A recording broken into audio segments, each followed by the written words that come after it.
The crystal glasses clinked as my sister Emma raised her fourth toast of the evening. To my incredible husband Blake, she gushed, who just closed another multi-million-dollar deal. I sat quietly at the far end of the table, nursing my single glass of wine.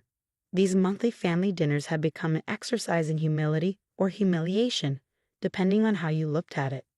The dining room of my sister's mansion could have fit my entire apartment 3 times over, a fact she never failed to mention.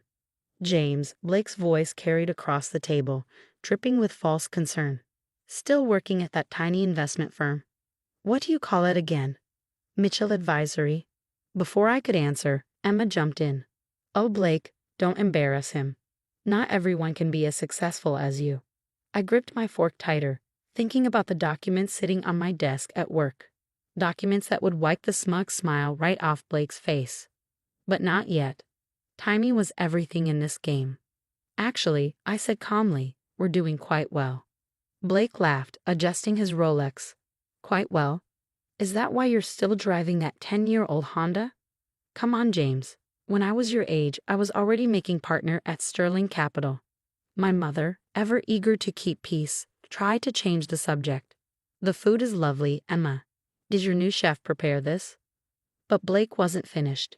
He never was. You know, James, I could probably find you something entry-level at Sterling. Better than wasting your time with whatever it is you're doing now.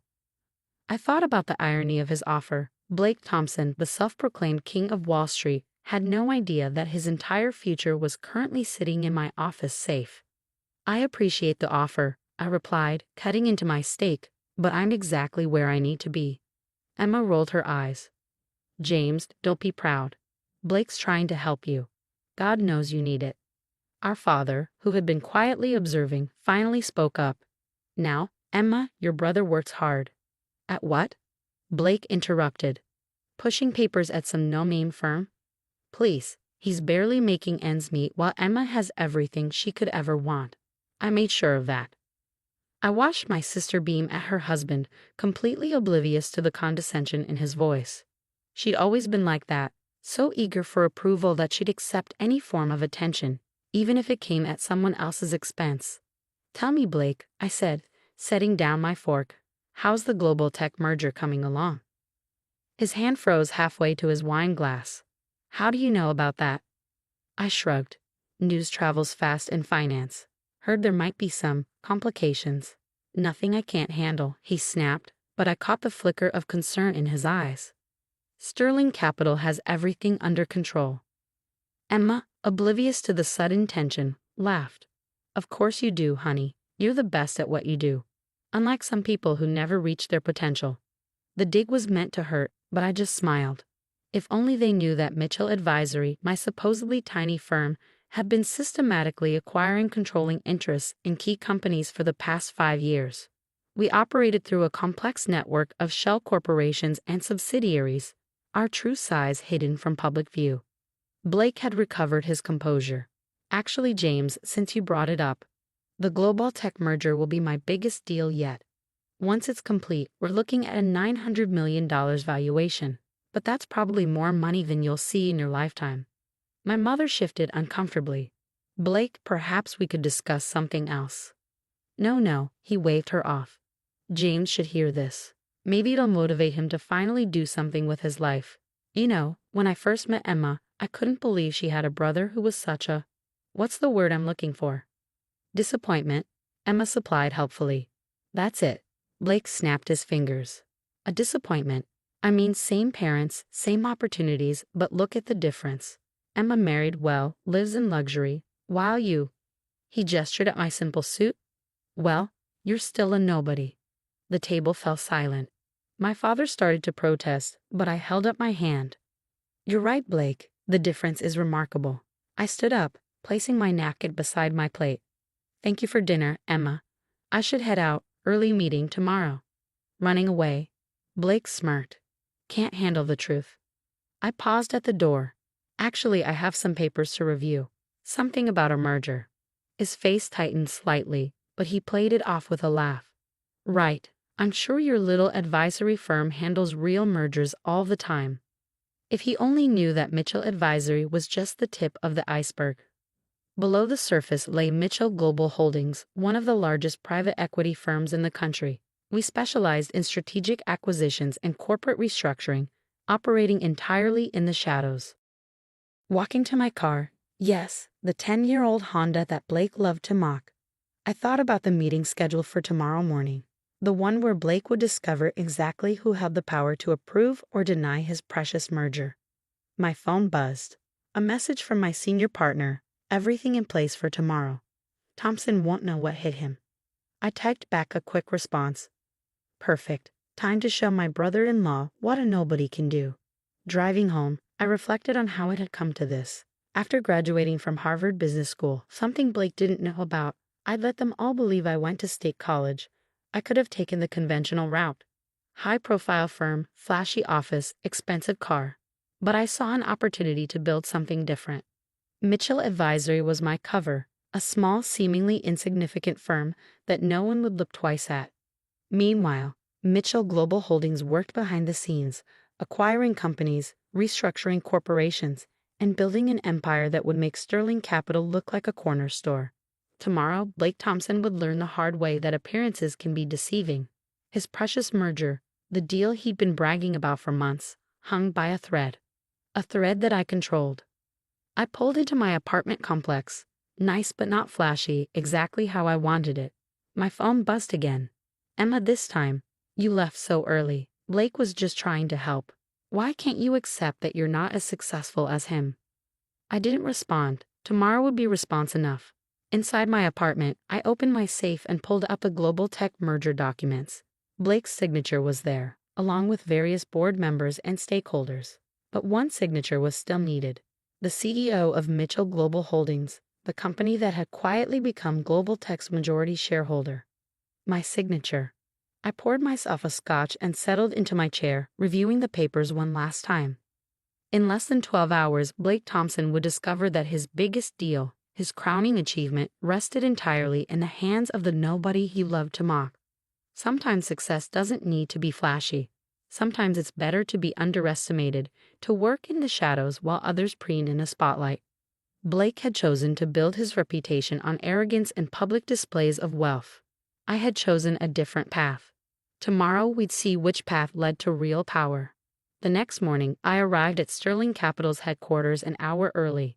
Not through the main entrance where Blake would expect to see me begging for a job, but through the executive elevator, using the access code my team had secured months ago.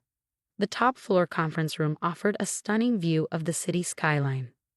I stood at the window, watching the morning traffic crawl below, thinking about how many times Blake had bragged about this view at family dinners. "Everything is ready, Mr. Mitchell," my assistant Sarah whispered, entering silently. "The board members are gathering in the lobby. Mr. Thompson just arrived." I nodded, straightening my bespoke suit, one that cost more than Blake's but was deliberately understated. And Emma just pulled up in her Mercedes. She's with him. Perfect. I had wondered if Blake would bring my sister to witness his triumph. His ego wouldn't let him miss the chance to show off. I took my seat at the head of the conference table, back turned to the door, listening as people filed in. I could hear Blake's confident voice in the hallway. "The Mitchell Global Holdings CEO is just playing hard to get. Trust me, once they see the numbers they'll sign. No one turns down Blake Thompson." Oh, the irony. The room fell silent as Blake entered. I could picture him strutting in, probably adjusting his gold cufflinks, a habit he had when he was feeling particularly powerful. "All right, where's this mysterious CEO who's been?" His voice trailed off as I swiveled my chair around. "James, what are you doing here?" "This is a private meeting. Security." I smiled, opening the folder in front of me. "No need for security, Blake. I'm exactly where I should be." Emma, who had followed him in, looked confused. "James, why are you sitting there?" "That's for the CEO of Mitchell Global." Her voice faded as realization dawned. "No," Blake said flatly. "No, this is impossible. You run Mitchell Advisory, that tiny firm in a strip mall." "Mitchell Advisory is a subsidiary," I explained calmly. "One of many. Mitchell Global Holdings, on the other hand." I gestured to the board members who were trying to hide their smirks. "Well, let's just say we're quite a bit bigger than Sterling Capital." Blake's face had gone from red to white. "You're lying." This is some kind of joke. Like the jokes you made about my car, or my career, or how about last night when you called me a nobody? I slid the merger documents across the table. Take a look, Blake. The only signature missing is mine. Emma grabbed the papers before Blake could reach them. Her hands trembled as she read. James, you're the CEO. But all these years, I was building something while your husband was busy bragging about his latest bonus. I turned to Blake. By the way, that merger you're so proud of, we orchestrated the whole thing. Every major stakeholder, every board member who supported the deal, they work for me. Blake collapsed into a chair. Why? He managed to croak. Because true power isn't about showing off. It's about knowing when to stay quiet and when to reveal your hand. I stood up, but honey, my jacket. Now about that merger. I've reviewed the terms and I'm afraid they don't work for us. Please, Blake's voice cracked. This deal, it's everything. Sterling Capital needs this. Like I needed your help getting an entry-level position, I asked softly. Tell me, Blake, how does it feel to be the nobody in the room? Emma stepped forward, tears in her eyes. James, please. If this deal falls through, Blake could lose everything. Everything? I laughed. You mean the mansion you love to show off? The cars? The vacations? All built on Blake's arrogance and other people's money? The board members shifted uncomfortably. They knew what was coming. Here's what's going to happen, I continued. Sterling Capital will be absorbed into Mitchell Global Holdings. Blake, you're welcome to stay on, in an entry-level position, of course. After all, I'm just trying to help you, like you always tried to help me. Blake's face crumpled. The mighty king of Wall Street reduced to begging for a job from his brother-in-law. You can't do this, he whispered. Actually, I can. And I am. I turned to the board members. Meeting adjourned. Sarah will distribute the new organizational charts. Blake, clean out your office by the end of the day. As people filed out, Emma remained, staring at me like she was seeing me for the first time. All those dinners, she said quietly. All those times we made fun of you. You chose your side, Emma. You chose to believe that success only looks like what Blake showed you. Flashy cars and expensive watches. You never once asked what I was building. I'm your sister, she pleaded. And I'm still your brother. The same brother you called a disappointment last night. The only difference is, now you know what I'm really worth. My phone buzzed.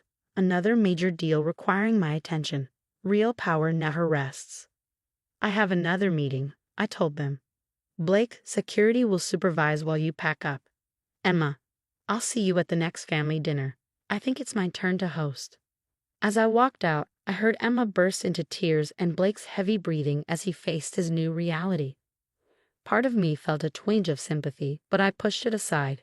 They had chosen their path, the path of arrogance and shallow success. I had chosen mine. That evening, I drove my cheap Honda back to my modest apartment. My phone had been buzzing all day. Messages from my parents, other relatives, all suddenly realizing that the family disappointment was anything but. I poured myself a scotch and opened my laptop to review another potential acquisition. My mother had sent a dozen messages. Why didn't you tell us? We had no idea. Please talk to Emma, she's devastated. I left them unread. Success isn't about proving yourself to others. It's about knowing your worth even when no one else does. A final message came through from Blake's personal email. I understand now. I deserve this. But please, give me a chance to prove myself. I smiled, thinking of all the chances I'd never gotten, all the times he lorded his success over me. Then I typed a simple response. Report to HR on Monday, 9 a.m. sharp. Don't be late. Nobodies can afford to miss their first day of work. Sometimes the best revenge isn't about destroying someone. It's about showing them exactly who you've been all along, and watching their world reshape itself around that truth. Blake would learn what real success looks like. Emma would learn that true worth isn't measured in mansions and sports cars. And I would continue building my empire one quiet deal at a time. After all, that's what nobodies do best.